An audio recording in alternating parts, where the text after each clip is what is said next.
మట్టి మనుషుల భాషను అవమానిస్తే భూమిపుత్రుల సిద్ధాంతం ముందరకు వస్తుంది. Right, thank you Bandaru Rammohan గారు. మన్నే కోటేశ్వరరావు గారు చెప్పండి. ప్రజలకు కావాల్సింది ప్రభుత్వాలు చేయాల్సిన అభివృద్ధి విషయంలో కాకుండా సోషల్ మీడియా వేదికగా జరుగుతున్న ఇట్లాంటి భాష యాసపై సోషల్ మీడియాలో జరుగుతున్న యుద్ధంపై కావచ్చు, అంటే ఇది ప్రజల్లో ఉన్న అసంతృప్తిగా మనం చూడొచ్చా, ఇది ప్రాంతీయతల మధ్య కొత్త చిచ్చుగా చూడొచ్చా, దీన్ని ఏ రకంగా చూడొచ్చు, ఇదేనా పొలిటికల్గా రాజకీయంగా మరి ఇది ఒక కొత్త చర్చకు దారితీస్తుందా? తెలుగు రాష్ట్రాల మధ్య ఇట్లాంటి సోషల్ మీడియా వారిని ఎట్లా చూస్తారు, ఏం చెప్తారు సార్? మీరు చెప్పినట్టుగా ఏదో తెలుగు రాష్ట్రాల మధ్య తెలుగు ప్రజల మధ్య చిచ్చురేగుతుంది, ఏదో యుద్ధాలు జరుగుతాయి, పోరాటాలు జరుగుతాయి, అంత సీను ఉండదు. ఒక బాధ్యతారహితమైనటువంటి ఒక నెటిజన్ పేరు కూడా పెట్టుకోవడానికి సిగ్గుపడుతూ వేరే పేరుతో ఉన్నటువంటి పెట్టినటువంటి పోస్ట్, అది ఒక బాధ్యతారహితమైనటువంటి ఒకటి. రెండోది, సినిమా ప్రచారం కోసం ఆ సినిమా నిర్మాతలే పెట్టించిన డైరెక్టర్లే పెట్టించినా కూడా అది ఆశ్చర్యం కాదు. ఎందుకంటే ఇటువంటి ముందుగానే ప్రచారం పొందడానికి చేసేటువంటి చౌకబారు వ్యవహారాలన్నీ కూడా మనకి గతంలో కూడా జరిగాయి, ఇప్పుడు జరుగుతాయి, భవిష్యత్తులో కూడా జరుగుతాయి. అందుకని దీని గురించి బుర్రలు బద్దలు పెట్టుకోవాల్సినటువంటి అవసరము లేదు. రెండవది, వివాదపడాల్సినటువంటి అవసరం లేదు. తెలంగాణ భాష మాండలికంలో లేదా రాయలసీమ మాండలికంలో, ఆంధ్ర ప్రాంతంలో ఉన్నటువంటి మాండలికంలో, లేదా జిల్లాకు తేడాలు ఉంటాయి. ఆంధ్ర ప్రాంతంలో కూడా మధ్య కోస్తా కృష్ణా గుంటూరు జిల్లాలో ఉండేటువంటి భాష, లేకపోతే ఈస్ట్ వెస్ట్ గోదావరి జిల్లాలో ఉండేటువంటి భాష, అదేవిధంగా ఉత్తర కోస్తాలో ఉండేటువంటి భాష, దక్షిణ కోస్తా నెల్లూరు ప్రాంతంలో ఉండేటువంటి భాష, ఇవన్నీ కూడా అంటే జాగ్రత్తగా పరిశీలించినటువంటి వాళ్ళకి అనేకమైనటువంటి తేడాలు కనిపిస్తాయి. కొన్ని సందర్భాల్లో విపరీతమైనటువంటి అర్థాలు వచ్చేటువంటివి కూడా ఉంటాయి.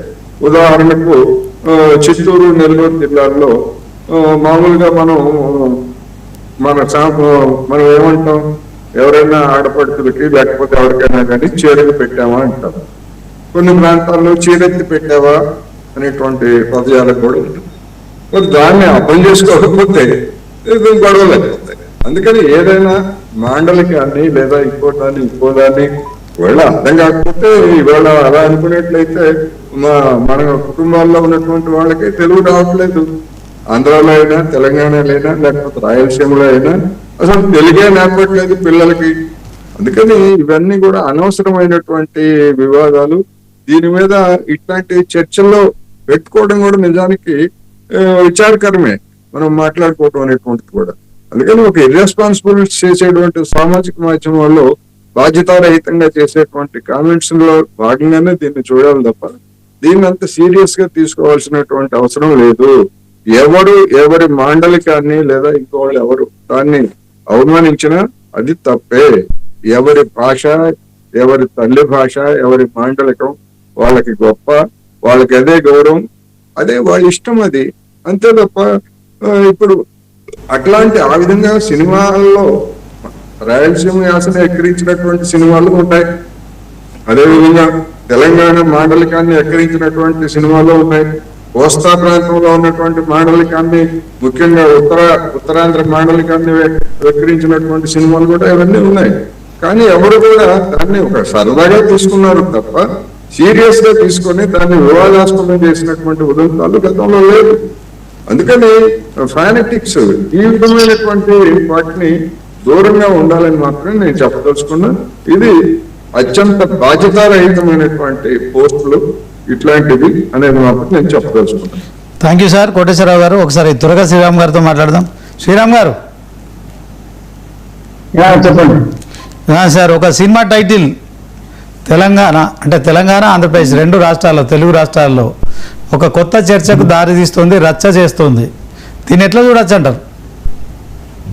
రచ్చ చేయడం లేదు, పాడు రచ్చ చేయిస్తున్నారు కొంతమంది కావాలని రచ్చ చేస్తున్నారు తప్ప ఆడెవడో పరిమాణాలు నడిపెట్టింది దాని గురించి మా రామ్మోహన్ గారు అంతో ఇంకో అసలు వాడు ఎవడో పనికిమాలినాడు, వాడికి అసలు భాష అంటే తెలియదు, యాస అంటే తెలియదు, మాండలికం అంటే తెలియదు. అట్లాంటి ఎవడో ఒకడు పెట్టాడని చెప్పి దాని గురించి మనం ఆదేశపెడితే మనం ఎంత అవసరం లేదు. అసలు వాడిని పట్టించుకోకూడదు, రాజరాజుని పట్టించుకోకుండా వెళ్ళి ఇప్పుడు చూడండి, మనం ఇక్కడ అందరం ఇలాంటి వాళ్ళందరం వచ్చి ఇక్కడ కూర్చొని వాడి గురించి మాట్లాడుతున్నామంటే వాడు లోపల అంత ఫీల్ అయిపోతూ ఉంటాడు. ఆహా, నేను కదా మొత్తం రద్దు చేస్తాను, నేను హీరో